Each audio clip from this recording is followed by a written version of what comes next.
Okay. I feel a little bit crazy, but I'm trying to follow my heart and just speak what comes through.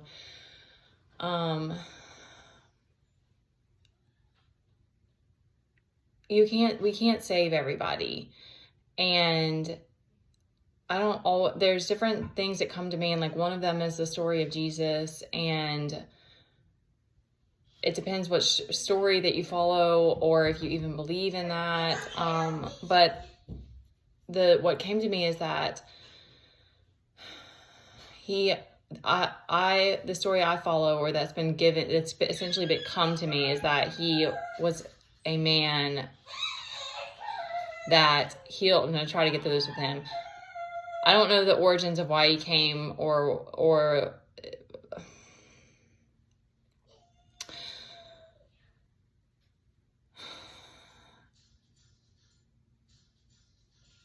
I believe that his soul came to help bring more people back to source. And so he healed himself, but he had to become enlightened too, and then he started healing others. And then he was crucified, and people turned against him. And then one of the stories that we took from that is that Jesus sacrificed himself for us to have like a better life, and everything surrounding that story never made any sense to me, and it's like this very guilt-driven idea of following Christ. And so, but what came to me today is that another piece that we could learn from that is that what happened is that Jesus lost himself in this healing process, and essentially the devil took over. And what we could take from that is that there has to be self-love. Like we have to love ourselves, or we will get lost here. Like another thing that came to me is that we're all, regardless of if you see yourself as a leader, we're followers. Every person here is a follower. You have to attach to something. You have to, got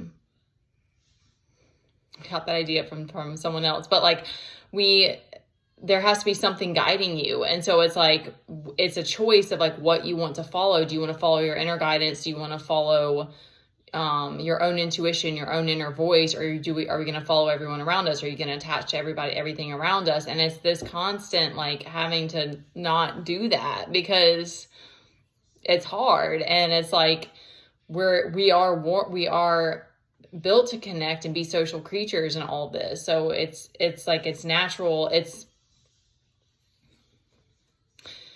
natural to want to connect to others too. And I really can't speak more on that because I've had such a crazy, like journey with relationships. But my path has shown me that I'm always meant to come back to myself and trust my inner guidance, because I've given my power away to so many situations, and lost myself in so many situations that became detrimental to my health. And so that's kind of what's coming to me, is that it's like, because yesterday in the morning, I said, God, what, like, can you, I don't know how I worded it, but I was like, what is it that you want for me? Like, what, again, I forgot how I asked the question, but he was like, I want your happiness. Like, it's like, because God, like, all these different things, like, there's so many subtopics I want to talk about, but like,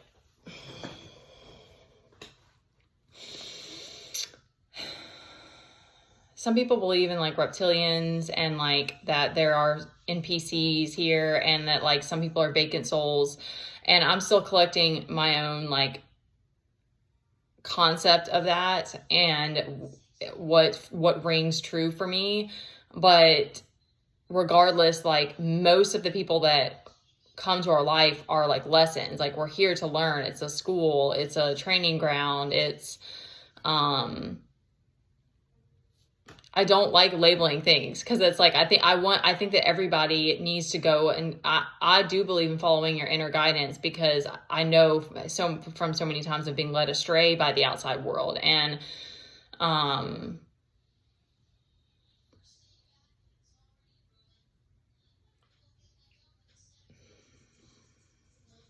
but I think that you should come up with your own concepts of, you should have your own perception and perspective on things. And it's not, even if I did say, I think that there's demons here and there's people that are just vacant souls or something like that, it's like, it's up to you to interpret your world and figure it out for yourself. But I know that we're not here to try to save everybody. And what always comes back to me is that every time I come back to like figuring out how to fill my cup up again, to finding happiness, to taking care of myself, and not letting people cross my boundaries, and letting things go that are dragging me down, or feeling like I'm supposed to make other people happy. And like, when I let all of those burdens go, and essentially, yes, giving it over, like saying, I can't hold this anymore. Please take this. Everything comes back to being in alignment, and I'm like, and everything is fine again. And so to me, that reiterates this, like, we're not actually here to save each other. And when we're in these higher vibrations, we're radiating that out to everybody around us. And that inspiration, to me, that's what it all comes back to, is like inspiration, is inspiring each other. Because I think that God will, I know, because I have this very trying but amazing, I mean, I can't speak enough about how special he is, but person that's been in my life that's,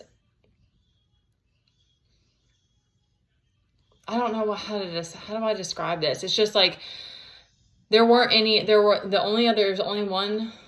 I know that I've met other like potential soulmates in this life, but they haven't been with me for a long period of time. And like, we haven't had to spend days on end together. You know what I mean? Like, Teddy is the only person in my life that has been like that I've had as a guide and a test, and like, he sends me lessons all the time too. Like, it's not just like, and I think in general children are that way, and I think we often describe them as gifts, but it's like, everything that is a gift is also like a teacher. And I do think that every person that you encounter can be a teacher, but sometimes it's very, very painful lessons, and those are really hard. And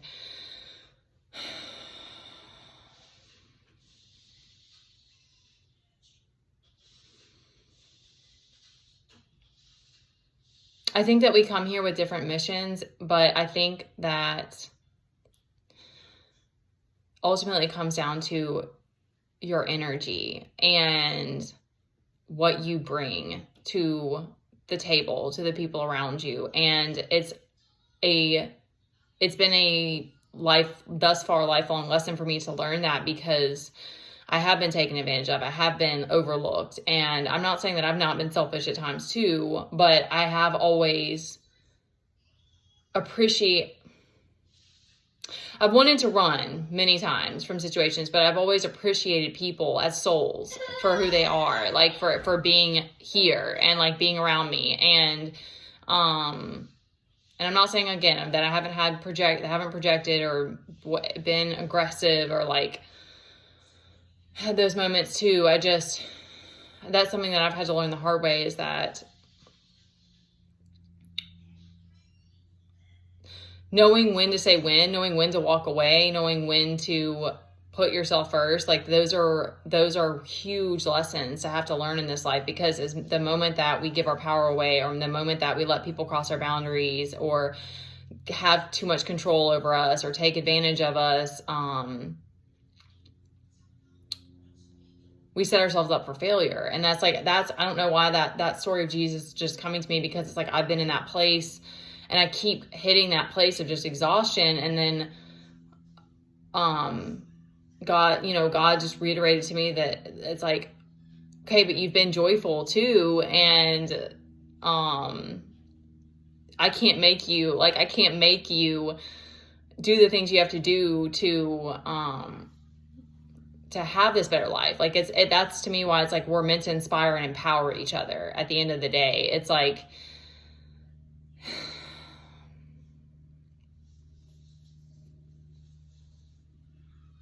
there's just all these lessons that you have to learn. And like,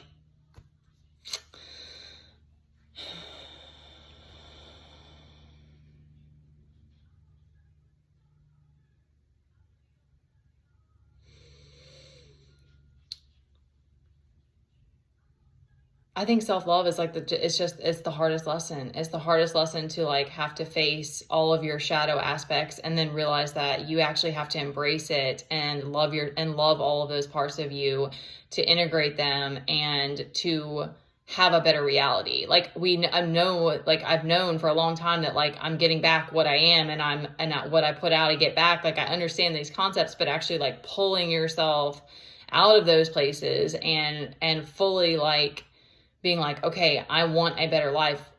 I will have a better life. Like like affirming it, and not letting anything else stop you. It's like, it's really hard because 11:11 on the clock. I think that there's a timeline for it. Like, I just think that maybe we all have to like go through the lessons that we have to learn.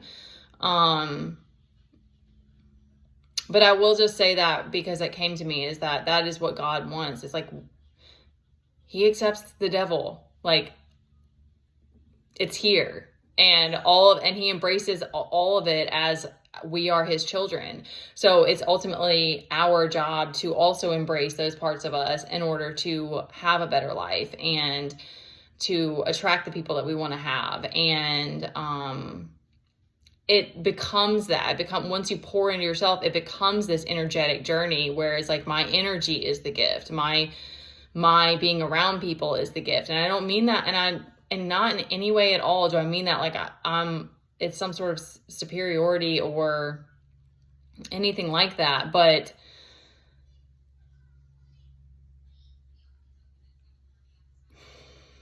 how do I want to wrap this up. Okay, this is the last thing I want to say is that's what's been shown to me, is that it's like, although there's all of these lessons I have to learn, and again, like, you're shadow sabotaging so many things, and like the way that we have to learn lessons isn't like, the universe works in subtleties and works in a paradox because it's duality. So it's not like I have like, gosh, I'm not going to be able to think of it. It's not like a direct thing. Like you're feeling this kind of way, and then you get a lesson that you have to like figure it out. So you have to, decode it or let it play out. And some of these lessons, these karmic lessons, are cycles we have to keep repeating until we learn it. So I will just say that over time, some things have started to shift, and I've seen that other people are starting to wake up or starting to choose themselves now. And it's a whole crazy thing to even wrap your head around, but it's like, that just reiterated to me that God's like, it's your happiness. Like do you get it now? Like that's what brings more happiness. Like, but we do have to, hold ourselves and you can't just run from the low moments or the bad times either, or the shadow aspects that we still have to heal. Like we can't run from those times. It's just like every time you come back to joy or happiness or gratitude, God's like, okay, this is it. And you have to keep choosing that. And choosing yourself. Because no one else is going to do that for you. Like, I know I've said that, like, I feel like I've said that so many times, but it's such a hard concept because for most of us growing up here in codependency, or it's like you are meant to heal. Like that to me is what the time that we're living in now, is that it's our energy now that's healing. And obviously different modalities like Reiki and stuff like that, like that's a whole other medium that you can use, and using your body, your hands to push life force into someone. But we're healing each other with our energy. Or of course we can be taking from each other too. So that's just what's coming to me today to speak on, because it feels kind of radical, and it feels like, crazy because, again, I'm not in a situation where I'm like, I'm just speaking to God about this. It's not like I have someone come down here like, yeah, that's it. Like, so I guess just know that your gratitude for life and appreciation, and that's something that I do daily now, because that's what being in those low moments teaches everybody, every person here. You're going to learn gratitude if you haven't had things taken away from you. Like, what happens is that you realize everything is a gift and time is limited here. So, I do appreciate anybody who tunes in, and I always want to see what the emails are, when they come through. And any support for my channel, liking, subscribing. If you want to book a one-on-one session or reading with me, I'm happy to help, and give any insights that I've collected from my own journey. And I'll continue to give messages or tarot reads when I can. But I'm a full-time mom with this kid. We homeschool and everything. So 16:16 on the clock, and we'll stop there.